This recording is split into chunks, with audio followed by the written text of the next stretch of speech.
इस बीच चंद्रयान 3 मिशन के सफल होने के आखिरी पलों में पूरे देश की सांसें अटकी रहीं, क्योंकि चंद्रयान 2 मिशन के दौरान पहले तो सब कुछ ठीक चल रहा था, लेकिन आखिरी पल में ही वो मिशन फेल हो गया था।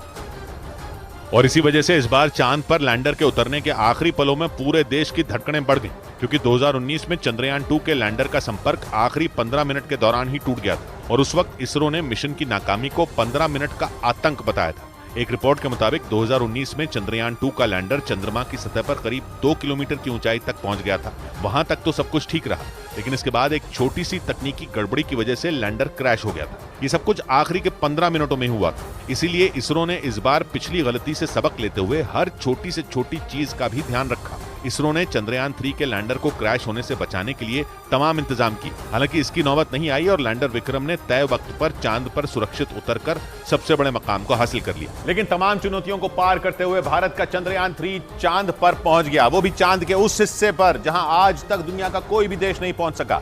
14 जुलाई को आंध्र प्रदेश के श्रीहरिकोटा से लॉन्च होने के 41 दिन बाद चंद्रयान ने चांद पर फतह पा ली।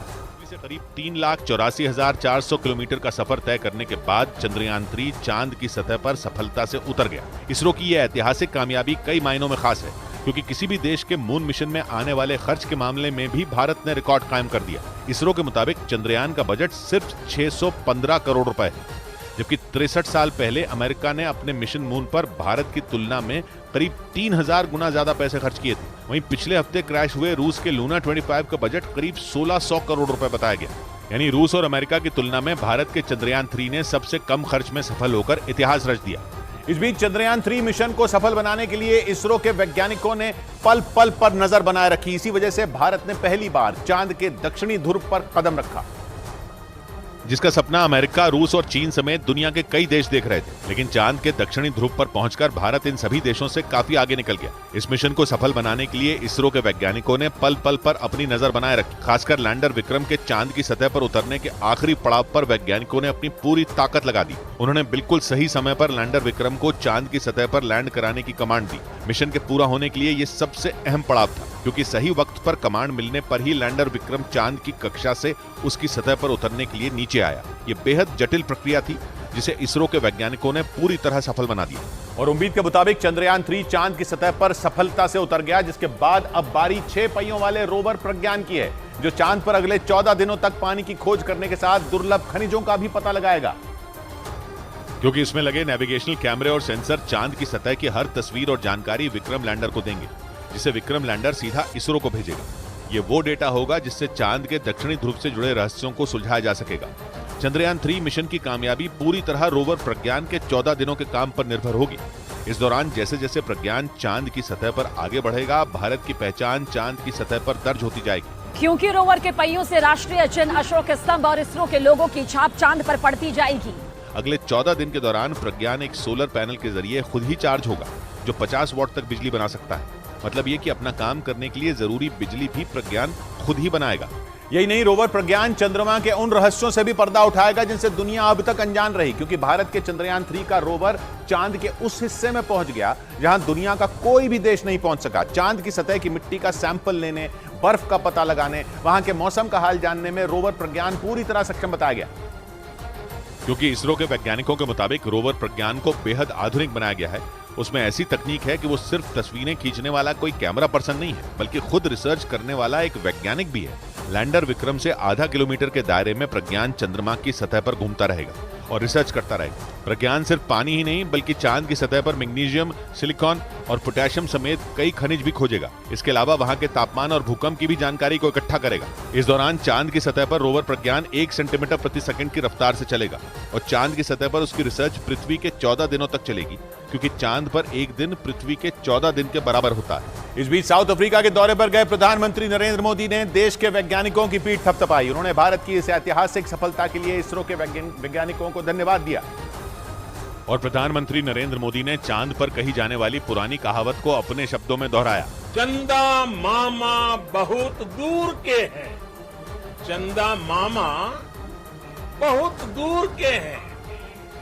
अब एक दिन वो भी आएगा जब बच्चे कहा करेंगे, चंदा मामा बस एक टूर के हैं। उन्होंने वैज्ञानिकों की तारीफ करते हुए बताया कि धरती पर लिया संकल्प भारत के वैज्ञानिकों ने साकार कर दिया। अंतरिक्ष में हिंदुस्तान की सबसे बड़ी छलांग के मौके पर प्रधानमंत्री मोदी वीडियो कॉन्फ्रेंसिंग के जरिए दक्षिण अफ्रीका से लगातार इसरो की टीम से जुड़े रहे। इस दौरान उन्होंने लैंडर के चांद पर उतरने की पूरी प्रक्रिया को जोहानिसबर्ग में बैठकर देखा और जैसे ही लैंडर विक्रम ने चांद की जमीन को छुआ, प्रधानमंत्री ने भी हाथ में तिरंगा लेकर भारत की इस कामयाबी का जश्न मनाया। और इसके साथ ही उन्होंने चंद्रयान 3 की कामयाब लैंडिंग के तुरंत बाद इसरो के चीफ एस सोमनाथ को फोन कर बधाई दी। इस दौरान पीएम ने जल्द ही इसरो मुख्यालय पहुंचकर उनकी टीम से मिलने का भरोसा भी दिया। और इस दौरान प्रधानमंत्री काफी खुश दिखाई दिए। लैंडर के चांद की सतह पर उतरने के बाद इसरो चीफ स्टेज पर आकर वैज्ञानिकों की हौसला अफजाई कर रहे थे। उसी वक्त उनके पास दक्षिण अफ्रीका से प्रधानमंत्री का फोन आ गया। आपको, आपकी पूरी टीम को बहुत बहुत बधाई। जल्दी मैं आप सबको रूबरू में भी बधाई दूंगा। इसरो चीफ एस सोमनाथ ने भी प्रधानमंत्री की तारीफ की। Congratulate all of us and said that we would like to come and personally congratulate each one of us. प्रधानमंत्री ने इसरो चीफ को यह भरोसा भी दिया कि अंतरिक्ष में भारत के कदम अब और तेजी से बढ़ेंगे। उधर इसरो के वैज्ञानिकों के मुताबिक चंद्रयान 3 मिशन के तहत लैंडर विक्रम को चांद की सतह पर उतारने के लिए 20 जगहों का चयन किया गया था।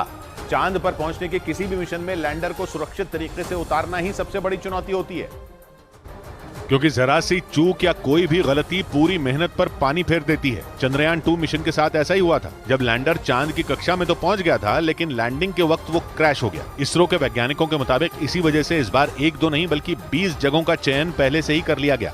दावा है कि इस काम में चंद्रयान 2 के ऑर्बिटर ने बड़ी भूमिका निभाई, जो 4 साल बीतने के बाद भी चांद के चक्कर लगा रहा है। उसमें लगे कैमरों ने चांद के दक्षिणी ध्रुव की कई तस्वीरें भेजी। इसके अलावा अमेरिकी स्पेस एजेंसी नासा ने भी सही लैंडिंग के लिए दक्षिणी ध्रुव की कुछ तस्वीरें इसरो तक पहुंचाई, जिनके आधार पर वैज्ञानिकों ने 20 में एक ऐसी जगह का चयन किया जो लैंडिंग के हिसाब से सबसे सटीक हो।